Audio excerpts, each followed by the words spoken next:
I got an interest in developing some applications via ESP32-S3 board.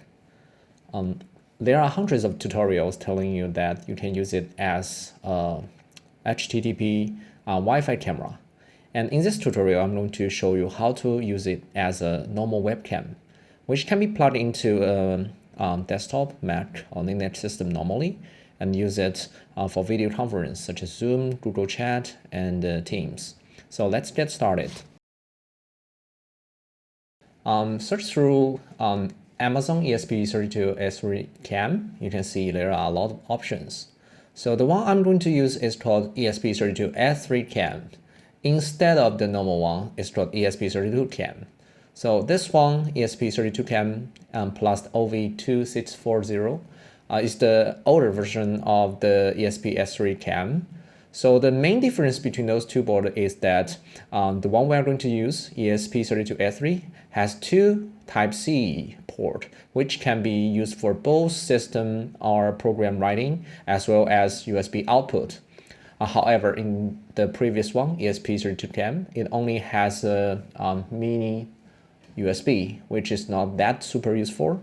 And so let's make sure that we're using exactly this one.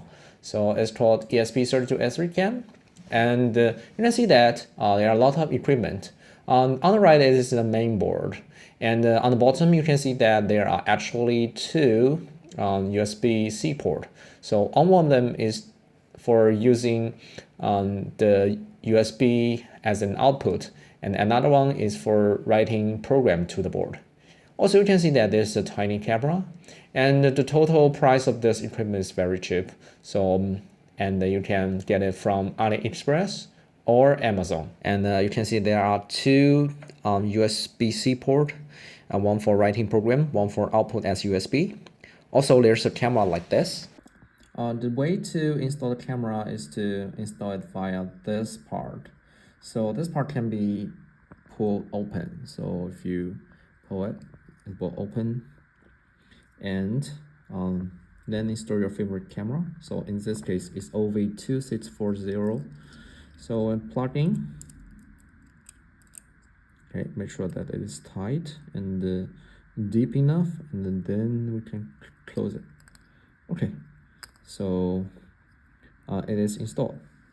Set up the coding environment. So you can use Arduino IDE to write program on it, but I prefer this one, the official ESP-IDF programming guide. So you can download and install it on your own, or the way I'm going to install it is through the Visual Studio Code. So Visual Studio Code is a pure programming software that you can download everywhere. So for example, you can search through Visual Studio Code, and it gives you the right option to download it on your Mac. So whether it is on Linux, Windows, on Mac, you can download and install it. It is same as the ESP-IDF extension. You can install it via the Visual Studio Code extension. The way to open the extension search is to click this button on the left and search through ESP-IDF. And once you have it, just click install. So because I'm already installed, there's an install button, and it will you will wait for some time and it will get installed. Okay, so once it's installed, let's open the option panel of this ESP-IDF to set up its programming environment. The way you to do is to press the key Command Shift P or Control Shift P on Linux or Mac or Windows, depending on your system. Command Shift P, and you search for ESP. So IDF, configure ESP-IDF extension. So after some loading time, it will lead you to some installation page. This is a welcome page. Click the Express install, and it will ask you for a correct version to download. So you can search through the different versions. For example, I can choose 5.5.2, so this is the latest version, and then click install. And after some time, it will install the ESP-IDF environment on your computer. And then let's get started on some basic programming. To create a new project using this new tool, your new toy ESP-IDF extension. So let's get started by open the terminal. So the way we open terminal usually is to through this menu, our new terminal, or press the keyboard shortcut on your keyboard. So, but this one is the ZSH normal terminal, so which is not what we need. So the actual one we're going to use is called ESP-IDF open ESP-IDF terminal. So let me do it one more time. Command-Shift-P and search for ESP-IDF open ESP-IDF terminal.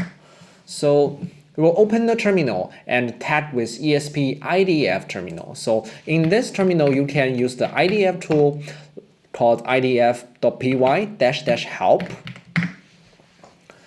Okay, so this one, so you can see there are a lot of options, but what we are going to do is to create a new project.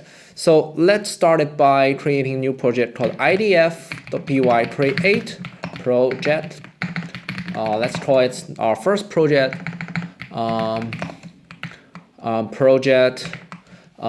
like blink test. So we want to use our new ESP32 board is to let the LEDs blink. Okay, and let's create. Okay, so here's then you can open it. There's a file called 0blink, and the way I prefer is to go into this project and then do something. So let's go cd 0blink. Let's see what we have. There's some CMake. There's the C file, and let's open another VS Code. So, okay, so VS Code here. So this is a folder called main 0blink, and under this one you have the main function. You have the CMake, CMake 1, CMake 2. I'll explain it later. First, let me do it one more time to open the ESP-IDF terminal. So open ESP-IDF terminal. So it will open terminal, so which is easy to use. So you can see there are only 3 files. The one is our main file, so which has only one line of code. It's called stdio.h, which like normal C program. And also here's a CMake list telling you or telling what we need to run this program. As also here's a CMake list which includes the project and the project name. Here we would like to write something. So in this include stdio.h. So we want to make a blink test. So we have to write some program. So let's get ready.